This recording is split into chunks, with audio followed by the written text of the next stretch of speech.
তো বন্ধুগণ আবারও চলে এলাম গুরুত্বপূর্ণ আরও একটি ভিডিও নিয়ে।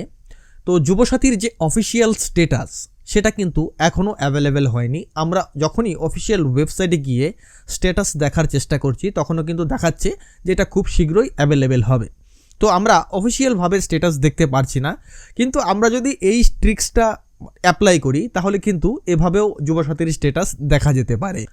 তো যারা যুবসাথীর SMS পেয়েছেন এবং টাকা এখনও আপনাদের ব্যাংক অ্যাকাউন্টে আসেনি, তো কেন আপনাদের টাকাটা আসেনি, কি কারণ রয়েছে, আপনারা চাইলে এই ট্রিক্সটা অ্যাপ্লাই করে দেখতে পারেন। এভাবেও জানা যেতে পারে যে কি কারণে আপনাদের টাকাটা আপনাদের ব্যাংক অ্যাকাউন্টে এলো না। তার পরবর্তী বিষয়, অনেকেরই মেসেজ এসছে অ্যাকাউন্ট ভ্যালিডেশন এরর, কিন্তু আপনারা যখন আবেদন করেছেন আবেদনের সময় আপনারা সঠিক অ্যাকাউন্ট নাম্বার দিয়েছেন এবং সঠিক তথ্য ফিল আপ করেছেন, তারপরেও এমনটা কেন হলো এবং এটার সলিউশন কি করবেন, এর জন্য আপনারা এই সিস্টেমটা ট্রাই করতে পারেন, এটাতেও কাজ হতে পারে। তো চলুন কথা না বাড়িয়ে আজকের ভিডিওর যে মূল টপিক সেটা শুরু করব।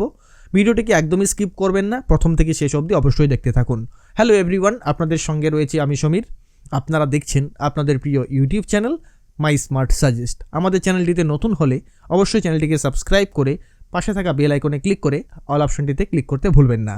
তো বন্ধুগণ, যুবসাথী প্রকল্পের আবেদনকারীদের জন্য যে হেল্প ডেস্কটা চালু করা হয়েছে, যেখান থেকে আপনারা সাহায্য পাবেন, তো এখানে একটি মেইল আইডি দেওয়া হয়েছে, যেই মেইলটিতে আপনারা আপনাদের সমস্যার কথা জানিয়ে বা আপনারা কি জানতে চান সেটা জানিয়ে সরাসরি মেইল করতে পারেন। তো এরকম অনেকগুলি মেইলের উত্তর কিন্তু তাদের তরফ থেকে এসছে এবং তারা অনেক কিছু জানিয়েছে। তো আপনারা যদি এই উক্ত বিষয়গুলো নিয়ে মেইল করেন তাহলে কিন্তু আপনারা এইভাবে এর অ্যান্সারগুলো পেতে পারেন। তো কিভাবে মেইল করবেন, কি লিখবেন সেটা দেখাচ্ছি। তো আপনারা অনস্ক্রিন দেখতে পাচ্ছেন, প্রথমেই আমি এই যে ফরম্যাটগুলো সাজিয়ে রেখেছি। প্রথমে হচ্ছে আপনি লিখবেন যে আমি, আপনার নাম দেবেন, পিতা আপনার নাম দেবেন এবং ঠিকানা, আপনার সমস্ত ঠিকানাটা লিখবেন। তারপর আপনি লিখবেন যে কত তারিখে আপনি আবেদন করেছিলেন এবং কি মারফত করেছিলেন, অনলাইন না অফলাইন। যদি অফলাইন হয় তাহলে লিখবেন অফলাইন দুয়ারে সরকার ক্যাম্পে গিয়ে, বা সেই স্থানটা উল্লেখ করবেন।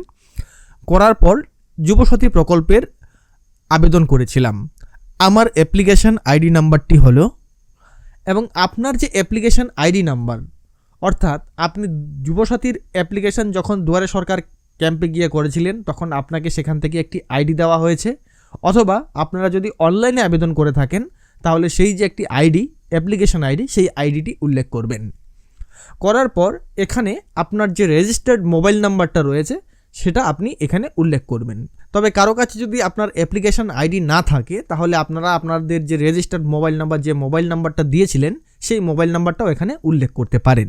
তারপর যারা মেসেজ পেয়েছেন টাকা পাননি তারা লিখবেন যে কত তারিখে আপনাকে মেসেজ দেওয়া হয়েছিল সেটা লিখবেন। গত তারিখে তারিখে আমাকে হোয়াটসঅ্যাপে প্রিয় যুবসাথীর মেসেজটি দেওয়া হয়েছে, যেটা ফার্স্ট মেসেজ এসছিল, এবং কত তারিখে আপনি সেই টাকা দেওয়ার যে মেসেজটি, সেই টাকা দেওয়ার মেসেজটি পেয়েছেন।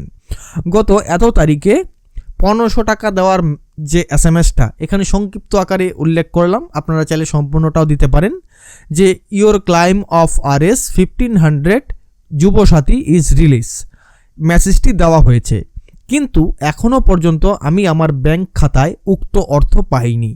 তাই আমি জানতে চাই যে এখনও কেন টাকা পেলাম না এবং কোথায় এর সমস্যা হচ্ছে।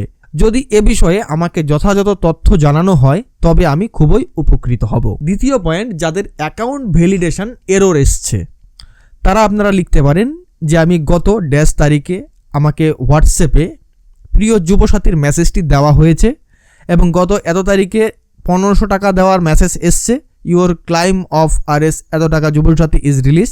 বা তারপরে যদি আপনারা সিঙ্গেল একটি মেসেজ পেয়ে থাকেন তাহলে অবশ্যই লিখবেন সেই মেসেজটি। তারপর এত তারিখে আমাকে যে SMS-টি অ্যাকাউন্ট ভ্যালিডেশন এরর মেসেজ বলে মেসেজটি আসে, কিন্তু আমি আমার ব্যাংক অ্যাকাউন্টে যাচাই করে দেখেছি এতে কোনো সমস্যা নেই। আপনারা অবশ্যই আপনাদের ব্যাংক অ্যাকাউন্ট একবার যাচাই করে দেখে নেবেন এর আগে, এবং আবেদনের সময় আমি সঠিক ব্যাংক অ্যাকাউন্টের প্রতিলিপি ও নম্বর দিয়েছি। তবে এই সমস্যাটা কেন হচ্ছে সেটা জানতে চাই। যদি এ বিষয়ে আমাকে যথাযথ তথ্য জানানো হয় তবে আমি খুবই উপকৃত হব।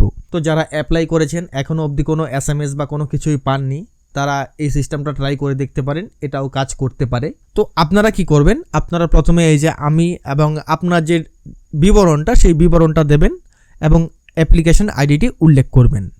উল্লেখ করার পর এখানে লিখবেন কিন্তু আমি এখনও পর্যন্ত কোনো রকম মেসেজ বা টাকা পাইনি এবং অফিসিয়ালভাবেও আবেদন স্ট্যাটাস চেক করতে পারছি না, তাই যদি আমার আবেদন স্ট্যাটাস জানানো হয় তবে আমি খুবই উপকৃত হব। তো এটা লিখে আপনারা কিন্তু মেল করতে পারেন। তো এখানে আরও একটি বিষয় ক্লিয়ার করে দিই, এই যে প্রথম পার্টটুকু এটা কিন্তু সবাইকে লিখতে হবে, সবার জন্যই এটা কমন। তারপর হচ্ছে আপনার এক্সাক্ট সমস্যাটা কি, মানে কিসের জন্য আপনি কি জানতে চাইছেন। যদি আপনি টাকা না পেয়ে থাকেন, মেসেজ এসছে টাকা ঢোকেনি, তাহলে এটা লিখবেন প্রথমটা।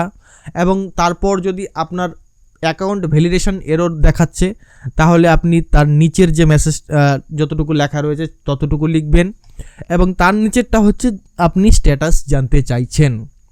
তো এই টোটাল লেখাগুলো আমি ডেসক্রিপশানে দিয়ে দেব, আপনারা সেখান থেকে দেখে নিতে পারবেন। এবং কোন নাম্বারে আপনি মেলটি করবেন আপনাদের দেখিয়ে দিচ্ছি। এই যে নিচে দেখুন jubosathy2026@gmail.com, এই যে মেলটি রয়েছে এই মেল আইডিতে আপনারা মেলটি করবেন। এই যে দেখতে পাচ্ছেন এখানে, তো এখানে যে মেল আইডিটি দেখতে পাচ্ছেন এই মেলে আপনারা মেলটি করবেন। তো আশা করছি আজকের ভিডিওটি আপনাদের ভালো লেগেছে এবং যদি আপনাদের ব্যাংক ভ্যালিডেশন এরর হয় তাহলে আপনারা অবশ্যই আপনাদের যে অ্যাকাউন্টের যে ছবিটা সেই ছবিটা কিন্তু আপনারা আপনাদের মেইলের সঙ্গে যুক্ত করবেন। তো বন্ধুগণ, আপনারা এভাবে ট্রাই করে দেখতে পারেন। এই ছিল আজকের ভিডিও, আশা করছি ভালো লেগেছে। ভালো লাগলে অবশ্যই একটি লাইক করুন এবং শেয়ার করে অন্যকে দেখার সুযোগ করে দিন। এবং ভিডিওটি দেখার পর ভিডিওটি আপনাদের কাছে কতটুকু ভালো লেগেছে এবং কি মনে হয়েছে সেটা আপনারা অবশ্যই কমেন্ট করে জানান। ধন্যবাদ প্রথম থেকে শেষ অবধি ভিডিও